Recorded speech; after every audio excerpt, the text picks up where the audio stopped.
नामालूम कितनी सीमा हैदर जैसी आतंकवादी महिलाएं हमारी देश में घूम रही और खास करके उत्तर प्रदेश में जहां पर बुलडोजर बाबा हैं।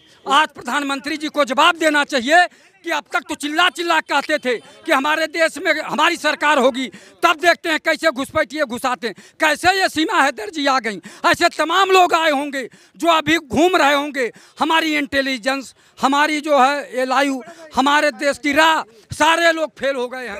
ये तो आप भारत सरकार से नहीं, सिर्फ नरेंद्र मोदी से चेक करिए, ना कि इंटेलिजेंस से करिए, किसी चीज़ से मत करिए, ना उसकी सुरक्षा से करिए, सिर्फ और सिर्फ नरेंद्र मोदी से करिए, क्योंकि वही कहता है मैं, मेरे अलावा हिंदुस्तान में कोई नहीं है। चैनल के माध्यम से कहना चाहता हूं प्रधानमंत्री जी से और उत्तर प्रदेश के मुख्यमंत्री जी से, ये आपका इंटेलिजेंस फेलियर है और आप चैनल के माध्यम से ये नौटंकी बंद करवाइए कि प्यार की देवी है, दलितों की देवी है। और साथ में बड़े वाले चैनल से मैं ये कहना चाहता हूं, जो आप कॉन्फ्रेंसिंग करा रहे हो ना, ये भी देशद्रोह के अंतर्गत आता है। इनके सरकार में, इनके राज में कैसे ये घुसपैठी आ गई, कैसे सीमा हैदर जी आ गई, इसका जवाब प्रधानमंत्री जी दें। महिला आकर के भारत में घुस जाती है और उसको प्यार की देवी बताने पे अब तुल गए हैं। जानते हो क्यों बताने पे तुल गए हैं?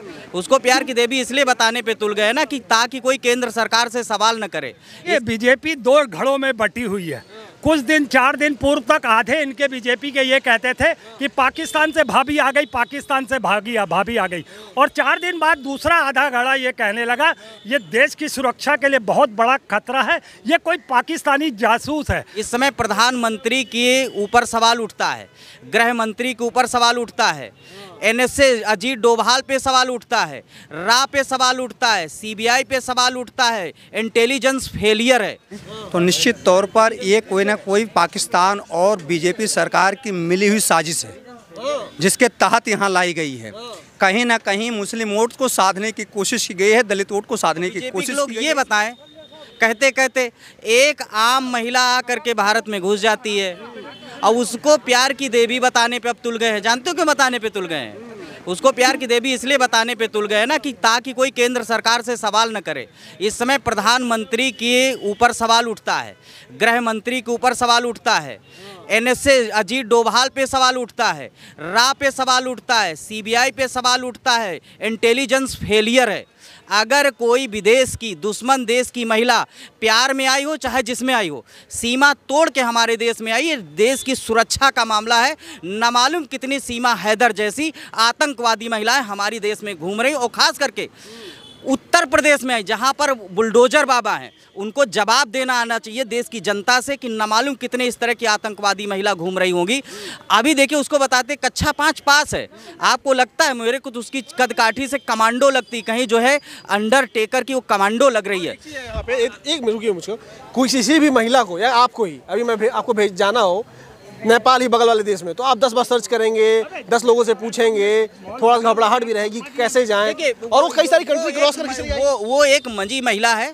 सरकार के गले में इस समय हड्डी बन चुकी है, इसलिए भाजपा और उसका जो आईटी सेल है उसको प्यार के मामले से निपटा करके किसी तरह से अपने चुनाव को बचाना चाहता है, लेकिन नहीं, वो बच नहीं पाएंगे। मैं चैनल के माध्यम से कहना चाहता हूँ प्रधानमंत्री जी से और उत्तर प्रदेश के मुख्यमंत्री जी से, ये आपका इंटेलिजेंस फेलियर है और आप चैनल के माध्यम से ये नौटंकी बंद करवाइए कि प्यार की देवी है, दलितों की देवी है। और साथ में बड़े वाले चैनल से मैं ये कहना चाहता हूँ, जो आप कॉन्फ्रेंसिंग करा रहे हो ना, ये भी देशद्रोह के अंतर्गत आता है।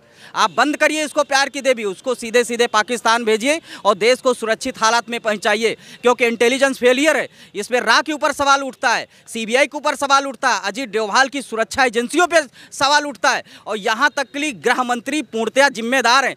जवाब देना चाहिए कि सीमाएं जब सुरक्षित हैं तो क्यों चली आई, कैसे चली आई, कोई जांच नहीं हुई। इससे क्लियर होता है देश आज हमारा खतरे में है। ये छोटी बात नहीं है, बहुत बड़ी बात है, सीधी सी बात है। ये आप ऐसे में जनता से कहना चाहता हूँ, आप बताइए, आपकी घर की तिजोरी का ताला तोड़ करके, यानी कि आपके लॉकर रूम का जहाँ पर आप डॉक्यूमेंट्स वगैरह रहते, कोई आदमी पहुंच जाए, इससे क्लियर होता है कि आपका घर सुरक्षित नहीं है। और सीमा हैदर की ये जो घटना है, चीख चीख करके बताती आज हमारा देश सुरक्षित नहीं है।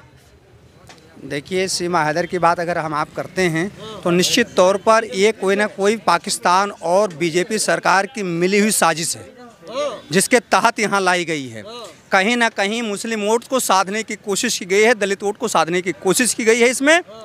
और जो भी इसमें फेलियर है, स्ट्रांग रूम की चाबी होती है, वो हमारे यहाँ इंटेलिजेंस एजेंसियां हैं, सुरक्षा एजेंसियां हैं। उस स्ट्रांग रूम को तोड़ करके भारत के स्ट्रांग रूम के तजूरी में पहुंच चुकी है। वो कभी भी कोई भी विस्फोट हो सकता है। इसके जिम्मेदार वहाँ का सभासद, जहाँ वो महिला आई है, वहाँ का प्रशासनिक अमला है। क्योंकि वेरिफिकेशन क्यों नहीं कराएगा? जिसके प्यार में कहा जाता है कि आई, उसको जेल क्यों नहीं भेजा जाता? वहाँ के सभासद को जेल क्यों नहीं भेजा जाता? सभासद का कर्तव्य है कि मोहल्ले में जहाँ का वो सभासद है, वहाँ का प्रतिनिधि है और वहाँ की निगरानी रखे। उसने इन्फॉर्मेशन थाने को क्यों नहीं दी? लोकल थाने की लोकल इंटेलिजेंस ब्यूरो जो है वो क्या कर रही है? उसे क्यों नहीं पता है कि कौन महिला कहाँ के? 3 महिला रह रही। जिस बूथ पर वो जा करके वो आधार कार्ड बनवाना चाहती है, वो आदमी पहचान जाता है कि विदेशी मूल की है। यह गलत हो सकती है। हमारी इंटेलिजेंस एजेंसियाँ नहीं पहचान पाई।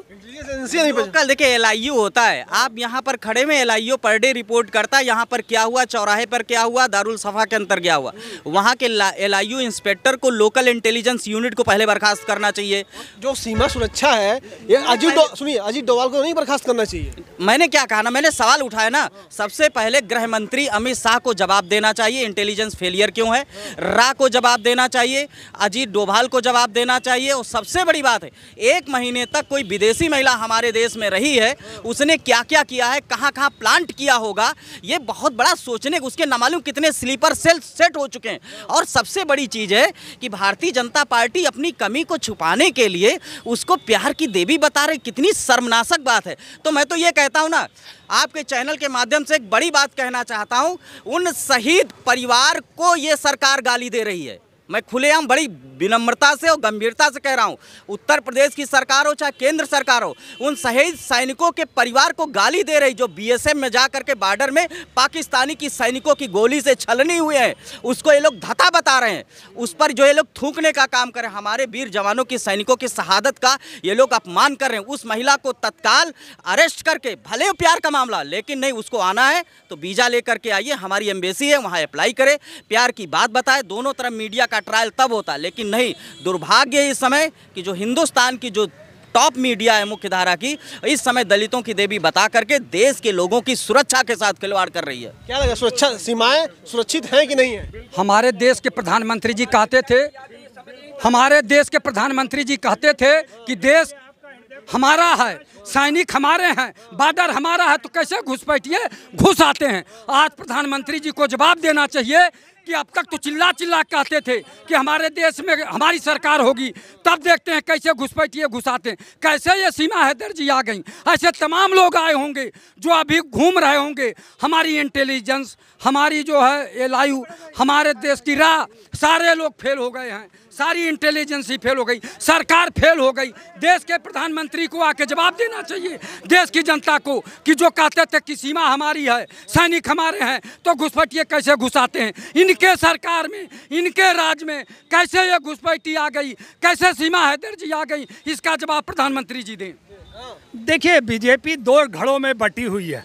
कुछ दिन 4 दिन पूर्व तक आधे इनके बीजेपी के ये कहते थे कि पाकिस्तान से भाभी आ गई, पाकिस्तान से भाभी आ गई, और 4 दिन बाद दूसरा आधा घड़ा ये कहने लगा ये देश की सुरक्षा के लिए बहुत बड़ा खतरा है, ये कोई पाकिस्तानी जासूस है। आप बताइए, आपके देश का प्रधानमंत्री जापान से इंडिया आते हुए अपने कूद जाता है पाकिस्तान के ऊपर मिलने के लिए। और जब आप ये देखिए, गदर पिक्चर आई थी, अपनी मोहब्बत के लिए तारा सिंह पाकिस्तान पहुंच जाता है, और उधर से अगर पाकिस्तान से कोई लड़की अपनी मोहब्बत के लिए हिंदुस्तान आती है तो उसे जो है देशद्रोही बता दिया जाता है, उसे वो जासूस बता दिया जाता है, बिना जांच के, बिना कुछ किए हुए एक लड़की के। और सवाल किया गया कि उसके 4 बच्चे थे। अरे 4 हो या 40 हो, मोहब्बत ये थोड़ी देखती है, ना मोहब्बत उम्र देखती है, ना मोहब्बत जात देखती है, वो तो चली आई। और फिर जब दोनों खेल खेलते थे, फ़ोन पे वीडियो गेम खेलते थे, उसी बीच में उनका प्यार हुआ, और प्यार उस हद तक परवान चढ़ा कि उन्होंने हर सरहद पार करने की कोशिश की। तो मैंने जैसे कि अभी कहा ना कि गदर का तारा अगर पाकिस्तान जा सकता अपनी मोहब्बत के लिए, इतनी यातनाएं झेलने के बाद, और वो हिंदुस्तान में अपने प्यार को लेके आता है, तो क्या एक पाकिस्तानी लड़की हिंदुस्तान में अपने प्यार को नहीं पाने आ सकती? तो उसे देशद्रोही कहा जाएगा? नहीं, तो सीमाएं जो और हैं, बिना जांच के जो सीमाएं हैं उसमें कैसे कोई दाखिल हो जाता है, ये बताइए। ये तो आप भारत सरकार से नहीं, सिर्फ नरेंद्र मोदी से चेक करिए, ना कि इंटेलिजेंस से करिए, किसी चीज से मत करिए, ना उसकी सुरक्षा से करिए, सिर्फ और सिर्फ नरेंद्र मोदी से करिए, क्योंकि वही कहता है मैं, मेरे अलावा हिंदुस्तान में कोई नहीं है, जो कुछ करूंगा। और उसकी तो आदत है, कुछ भी सवाल करो वो खामोश है, कुछ भी सवाल करो वो खामोश है। क्यों बोलेगा जब उसने कसम खा रखी है मैं सत्ता में आऊंगा पैसे कमाऊंगा।